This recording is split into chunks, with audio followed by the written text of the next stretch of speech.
안녕하세요. 비오랑 함께하는 순례 이야기, 줄여서 비오랑 순이의 비오입니다. 부족한 제 이야기에 가져주시는 관심과 응원 진심으로 감사드리며 오늘도 이야기를 이어가도록 하겠습니다. 잊지 마시고 좋아요와 구독 부탁드립니다. 지난 시간 이야기는 후기 철기 시대의 시작 부분, 다윗 임금과 솔로몬 임금의 이스라엘 통치 기간에 대해 이야기해 보았습니다. 이번 시간에는 지난 시간에 이어 제2철기 시대 후기의 이야기, 분열된 북이스라엘과 남유다 두 왕국 중 북이스라엘의 역사와 멸망에 대한 이야기를 해보고자 합니다. 기원전 930년경이 배경이 되는 열왕기 상권 12장부터 16장에 이르는 내용을 살펴보겠습니다. 솔로몬 왕의 죽음 이후 르하브암의 통치 방식에 불만을 품은 북쪽의 지파들은 예로보암 1세를 중심으로 그들만의 왕국을 세웁니다. 수도를 스켐과 푸누엘 그리고 티르차로 이전을 하면서 왕국의 번영과 안정을 꾀하였지요. 그러나 예로보암 1세 이후의 나답, 바하사와 엘라 그리고 지므리는 모반을 통해 왕정을 수립하지만 그들의 재위 기간은 아주 짧은 편이었습니다. 군대 장수 오므리가 왕위에 오르면서 북이스라엘은 안정기에 접어듭니다. 오므리는 12해를 다스리면서 사마리아 성을 건축하고 수도를 그곳으로 이전하여 국제 해안도로의 근접함을 이용해 무역을 관장하기 위해 힘씁니다. 그리하여 오므리를 비롯한 그의 후손 아합과 아하지야 그리고 여호람 시기의 전성기를 누리게 되지요. 이 왕조는 북이스라엘 왕국을 대표해 불릴 만큼 중요한 역할을 하였으므로 아시리아 왕립 비문들의 북이스라엘을 지칭하는 말로 오므리의 집 또는 단순히 오므리로 언급되고 있습니다. 그리고 이 명칭은 오므리 왕조가 예후에 의해 축출되고 난 후에도 계속 사용되었습니다. 북이스라엘 왕국의 운명을 결정지었던 오므리 왕조의 가장 큰 업적은 뛰어난 외교 정책과 밀접한 관련이 있습니다. 아시리아가 서방으로 영역을 확장하면서 시리아와 아람까지 강하게 억압하고 있을 때를 이용해 오므리와 그의 후손들은 막대한 이익을 챙기기도 했지요. 지정학적인 환경을 이용해 북이스라엘은 북동쪽까지 영역을 확장하고 강력한 영향력을 행사하여 주변국들과 동맹을 맺습니다. 기원전 9세기에 쓰여진 모압 왕 메사의 비문은 오므리가 40여 년간 모압을 지배하였으나 오므리 왕가가 예후에 의해 계승될 때 그의 영토에서 이스라엘 사람들을 추방했다는 것을 그려주고 있습니다. 아시리아가 영토를 확장해 갈 때 자신들을 방어하면서 아합은 아람과 페니키아와 성공적인 동맹을 맺고 기원전 853년 살만에세르 3세의 지휘 아래 벌어진 카르카르 전투에서 아시리아를 막아냅니다.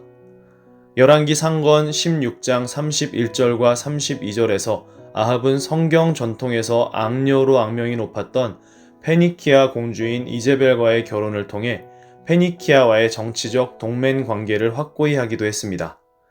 그러나 장기적인 안목으로 보면 이 동맹은 그리 성공적이지 못했지요.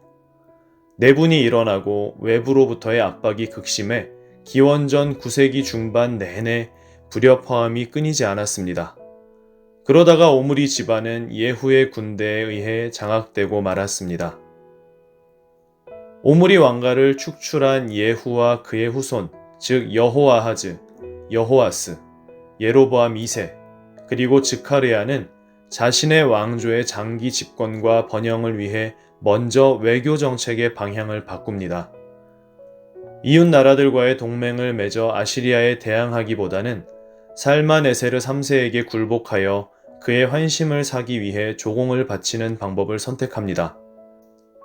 아시리아가 내부 체제 정비를 하는 시기에 계속되었던 동북 주변 나라들과의 갈등은 아시리아의 하다드 니라리 3세가 다시 영토 확장을 시작하면서 종결을 맺게 되지요.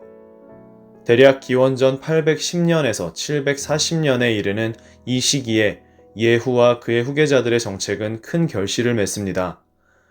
여호아스와 예로보암 2세의 통치 시기에 아시리아의 원조로 북왕국은 영토를 회복하고 정치, 경제의 번영을 잠시 누립니다. 하지만 예후 왕조의 잔혹한 몰락은 이스라엘 멸망의 전조였지요. 기원전 747년에서 738년 사이에 야베스의 아들 살룸은 즈카리아를 살해하고 그의 뒤를 이어 임금이 되어 사마리아에서 겨우 한 달 동안 다스렸습니다. 곧 가디의 아들 므나헴이 티르샤에서 사마리아로 올라가 살룸을 쳐 죽이고 사마리아의 임금이 됩니다. 예후 왕조의 외교 정책을 이어받아 아시리아에 조공을 바치고 있었지만 므나헴의 아들이며 계승자인 프카흐야는 그의 무관이었던 르말야의 아들 페카의 모반에 의해 죽임을 당하고 맙니다. 페카는 그를 이어 사마리아의 임금으로 20해 동안 다스립니다. 이렇게 모반이 계속 일어나는 동안 아시리아는 확고한 왕권을 유지하고 있었습니다.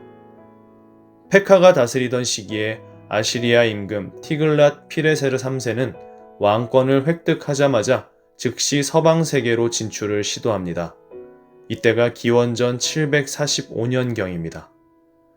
이때의 주변의 국가들은 그에게 굴복하고 조공을 바칠 것인지 아니면 이집트를 중심으로 단결하여 그에 대항해 싸울 것인지에 대한 의견 불일치로 정치적인 합일점을 찾지 못하고 있었지요.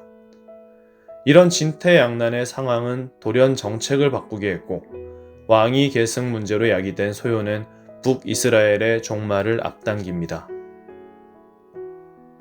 기원전 734년에서 732년 페카의 모반 이후에 북이스라엘도 참여한 반아시리아 동맹이 시리아와 팔레스티나에서 맺어지지만 남유다는 이에 가담하지 않습니다.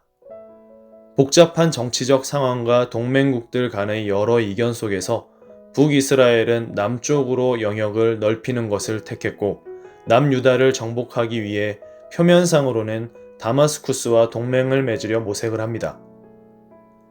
티글랏 피레세르 3세는 이런 반아시리아 정서를 차단하고 마침내 사마리아를 예속시켜 북이스라엘의 영토를 제한합니다. 티글랏 피레세르 3세가 직접 세운 마지막 임금인 호세아는 티글랏 피레세르 3세가 죽은 후에 조공을 중단하고 반란을 꾀했지요. 그 결과로 사마리아는 기원전 727년에서 722년까지 아시리아를 다스렸던 살마네세르 5세 또는 기원전 722년에서 705년까지 집권한 사르곤 2세에 의해 두 번째로 공격받아 점령당하고 맙니다. 사마리아에 거주하고 있었던 이스라엘 백성들은 추방을 당하고 그 대신 아시리아 행정장관의 지휘 아래 이방인들이 들어와 거주를 합니다. 북이스라엘은 이제 더 이상 왕국이 아닌 아시리아에 속한 한 지방으로 전락하고 사마리아는 아시리아의 지방 총독이 주관하는 도시가 되었습니다.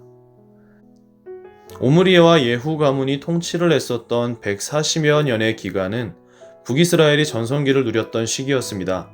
오므리 왕조는 수도를 사마리아로 옮기고 이즈레엘 평야를 군사기지로 만들었습니다. 그리고 요르단 전역에 걸쳐 위치한 다른 도시들은 요새화되어 방어와 무역로 역할을 하여 왕국을 지탱해 주었습니다. 지금까지 발견된 고고학 유적들, 특히 도시 성문들, 성벽들, 물 저장소, 요새들과 엄청난 건축 구조들은 예측된 것에 비해 훨씬 더 도시가 발달하고 인구가 밀집해 있었고 그에 따른 인프라가 상당히 발전해 있었음을 증명해 주고 있습니다. 예후 왕조는 오므리 왕조가 이룩한 업적에 더하여 뛰어난 외교수를 발휘해 아시리아의 봉신의 위치에 있으면서도 나라를 부강하고 튼튼하게 하였습니다. 오늘은 제2철기 시대 후기의 이야기, 분열된 북이스라엘과 남유다 두 왕국 중 북이스라엘의 역사와 멸망에 대한 이야기를 해보았습니다.